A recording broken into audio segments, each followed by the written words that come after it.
Cerita pendek, Bumi teman kecil yang datang tepat waktu. Sore itu, Rani duduk di teras rumah sambil menatap langit yang mulai memerah. Sejak pindah ke lingkungan baru, ia merasa kesepian, tidak ada teman, tidak ada yang mengajaknya bicara. Hari-harinya hanya diisi tugas sekolah dan suara sepi. Tiba-tiba terdengar suara kecil dari halaman. Urf, urf! Rani menoleh dan matanya langsung membesar. Seekor anak anjing mungil berwarna coklat keemasan merangkak pelan ke arahnya. Wajahnya bulat, lidahnya menjulur lucu, dan matanya berkilat seperti mau bilang, "Hai, aku datang bikin hidupmu heboh." Rani menahan tawa. "Hei, kamu dari mana?" Anak anjing itu langsung duduk manis, lalu menggigit ujung sendal Rani. Itu sendal baru!"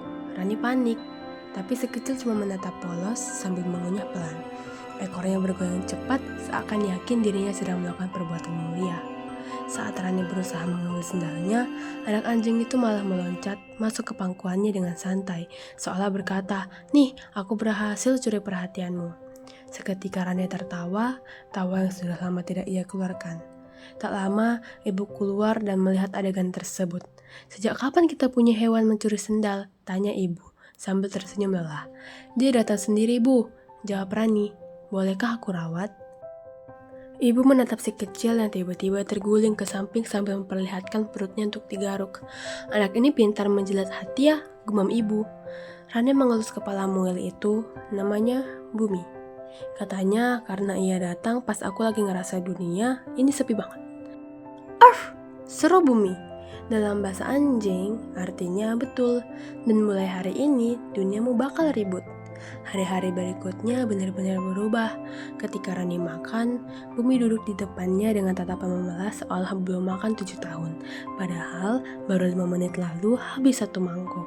Ketika Rani mandi, Bumi menunggu di depan pintu seperti satpam BI.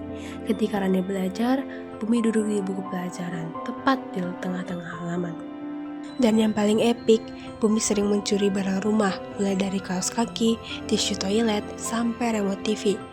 Setiap kali ketahuan, ia akan pasang muka tak bersalah sambil menjulurkan lidah. Rani cuma bisa berkata, "Aku semakin yakin ini sebenarnya rumah Bumi, bukan rumah kita." Tapi, di balik semua kekacauan itu, Bumi punya satu kebiasaan yang membuat Rani lulus setiap hari. Ia selalu datang ke pangkuan Rani setiap kali ia terlihat sedih.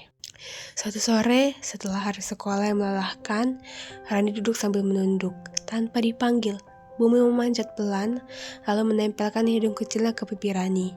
Matanya lembut tanpa nakal. Rani mengusap kepala kecil itu. "Kamu tahu, Bum, sejak kamu datang, aku gak pernah ngerasa sendiri lagi." Bumi menjilat hidung Rani, ciuman random yang jadi andalannya. Rani tertawa, menahan geli. Iya, kamu menang." Saat matahari terbenam, Rani menyadari satu hal penting.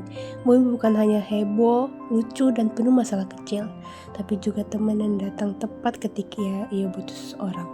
Dan sejak hari itu, hidup Rani memang lebih ribut, lebih repot, berantakan juga. Tapi lebih bahagia karena ada Bumi, si teman kecil yang datang membawa tawa dan rumah baru untuk hatinya.